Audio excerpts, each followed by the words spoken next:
From The Australian, here's what's on the front. I'm Kristen Amiot. It's Friday, December 13. A long-awaited interest rate cut could be threatened by bumper new employment data. Unemployment dropped to 3.9% in November, according to new data from the Australian Bureau of Statistics, and it's taken economists by surprise. You can read our experts' analysis of those new figures right now at theaustralian.com.au. The political future of Victorian Liberal Party leader John Pesutto is up in the air after a judge ruled he defamed independent MP Moira Deeming. Pesutto has defied calls by members of his own party to step down. So, can he ride it out? That's today's story.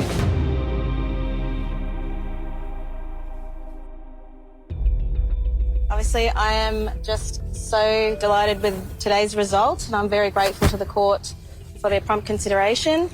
This is the ousted Liberal Party MP Moira Deeming outside the federal court in Melbourne on Thursday.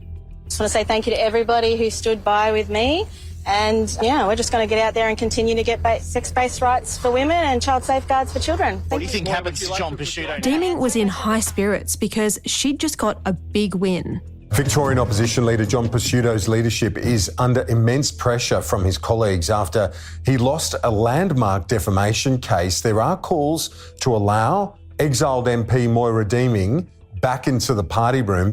Moira Deeming sued the Victorian Liberal Party leader for defamation over allegations he falsely portrayed her as a Nazi sympathiser. One Liberal Party MP described today as a very ugly day for John Pesutto, and I think that's an understatement. Damon Johnston is The Australian's Victorian editor. And it's an understatement because the defamation ruling from Judge David O'Callaghan of the Federal Court was quite devastating for John Pesutto. It's not so much the money, although it's a lot of money, $300,000 plus potentially a seven-figure legal bill that he will now have to cough up. But it's what it does to his reputation. And even more importantly, not so much with the public, but with his Liberal Party colleagues. This legal saga started in early 2023. Moira Deeming, who was then a member of the Victorian Liberal Party, helped organise a rally with women's rights activist Kelly J. Keane-Minshall, who also goes by the name Posy Parker. The British activist believes the push for trans rights is eroding womanhood, a position that aligns closely with Deeming's own concerns. We don't need to be on the far side of anything, but we will not lie, and we will not let you lie to our children. The rally was crashed by members of a neo-Nazi group who performed a salute and waved a banner declaring, "Destroy pedo freaks." Deeming tweeted at the time that she was terrified by the experience and expressed her disappointment at the inability of police to get the situation under control. Within a day, her Liberal Party boss, John Pesutto, issued a press release signalling his intention to boot Deeming from the party over the incident. Then he doubled down in interviews with Melbourne's 3AW radio station and the ABC, saying Moira Deeming's alleged Nazi associations made her unfit to be a member of the Parliamentary Liberal Party. Deeming was suspended and then expelled, rebranding herself as an independent Liberal in the fallout. An all-too-familiar walk to the party room for Liberal MPs, many tight-lipped as they shuffled in for Moira Deeming's political execution. It'll get sorted out today and we can all move forward.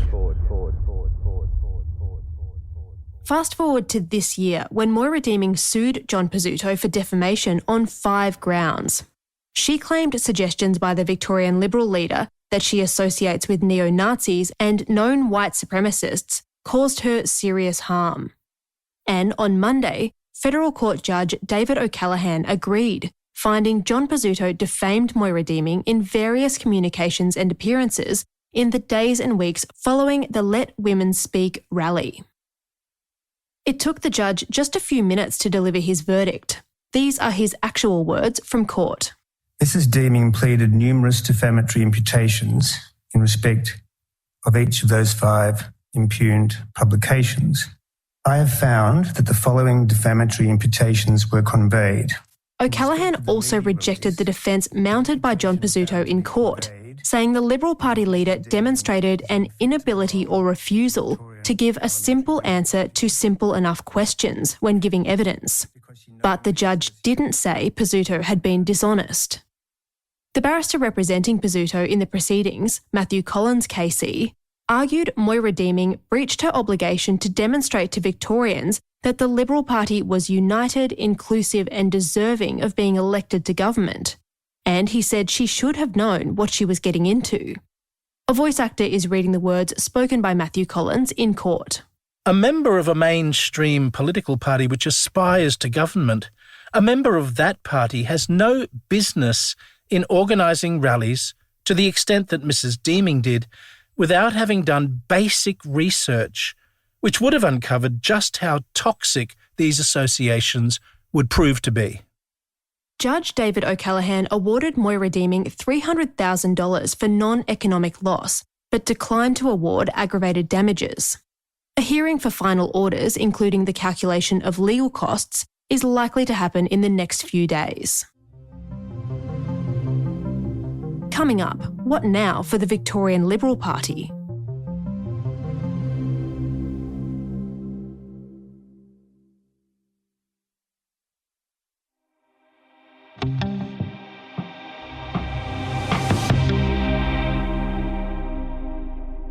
On Thursday afternoon, Victorian Liberal Party leader John Pesutto made it clear he's not going anywhere. I do wish to emphasise, though, for all Victorians, that I've always been a fighter, and I've always been a fighter for the right reasons and for the right people, the Victorian people. And that's why I will continue in this role. Pesutto faces calls from members of the Victorian Parliament and from within his own party to step down after that damaging defeat in the federal court. I've always approached the leadership of my party and of the coalition on the basis that I have to fight every day to prove I'm worthy of this role. It's an enormous responsibility and there's a lot at stake. I have to bring my A game every day to my job. That's what makes this role challenging, exciting, rewarding, but tough. Damon, Victorians will head to the polls in a state election in 2026. What do you make of John Pesutto's decision to stay on in light of Thursday's federal court decision? And do you think he's the right person to lead the Victorian Liberals to that next election? The Liberal Party polling has been going quite well over the last 6 months, putting them in a potential election-winning position. Now, John Pesutto is banking on that continuing into the new year. He's going to try to ride this out. He is banking on the fact that Victorians are more concerned about the cost of living, the state debt, schools, hospitals, potholes, rather than an internal dispute between two Liberal MPs. And on one level, it's a bold strategy and time will tell if it's correct. But it also, I think, underplays the level of angst within the Victorian Parliamentary Party about how it's found itself in this position. And what does this all mean for unity and for harmony within the party? Well, unity and harmony are not two words that are normally used in the same sentence as the Victorian Liberal Party. Remember, since 1999, the Liberal Party have only been in office for 4 years. And I think since 1983, it's only 11 years. So the Liberal Party once considered Victoria as its crown jewel. The reality is the Liberal Party has been an aberration at a state level in Victoria since the early 80s. Now, can they win the 2026 state election and can they win under John Pesutto? The polling suggests they can. However, there's a lot of concern about Pesutto's judgment, how he allowed this to degenerate to where it got to today. And in fact, it's an own goal. He overreached, went too hard and too far with Moira Deeming too soon. Perhaps a more experienced, more considered politician would have just allowed this to play out a little longer, but he went hard, he went fast, and ultimately the court found he went too far. For her part, Moira Deeming has expressed her desire to get back to work. She says she's open to readmission to the party room and she says she believes she can work with John Pesutto in the future. But Moira Deeming said on Thursday she's not holding her breath for an apology. The time for asking and demanding things from that man, like that ship sailed ages ago. The judge has given me something even better. So I actually genuinely am looking forward to this part being over and just focusing on that. So thank you. I'm so sorry. John Pesutto declined to say on Thursday if Moira Deeming would be invited back to the party room. I've always maintained that questions of readmission or expulsion from any party room are matters for the members of that party room. So I never wish to speak on behalf of the room on those matters. They're matters for internal debate in this room. Is that likely to happen, do you think? The reality is he is the leader, so it is a matter for him. And I thought that was a really sign of weakness, uncertainty, and cowardice even, that he wouldn't actually explain why he didn't want her back in the party room. Look, the reality is that Moira Deeming does not have a lot of support in the party room. She could probably count 5, maybe 6 votes. However, if a leadership rival thinks that by bringing the fight on, by getting a vote going to try and get her back into the party room, it may engineer a spill on Pesutto's leadership, then that's how it may happen next year. Moira Deeming's re-entry into the party room won't be in and of itself. It has to come as part of a broader play to destroy Pesutto's leadership. That's the only way it will happen, in my view. Just lastly, Damon, does the situation in Victoria present any problems for the party at a federal level, especially in the lead up to next year's election? I think it does. And federal Liberal MPs have been exercised about this defamation case, and they've been exercised about it because they're concerned. They're concerned that the Liberal brand in Victoria is still not strong, that the party's not unified. However, countering that are the polls. Now, it's not just one poll. Across a range of different opinion polls by different media organisations and polling firms, the Liberals are showing themselves to be getting into a winning position, which is exactly where an opposition wants to be at the halfway mark of a term. But look, if this blows up again in late January or February, it may be on the eve of a federal election, and that can't be of assistance because I think that will be a massive distraction. Damon Johnston is the Australian's Victorian editor.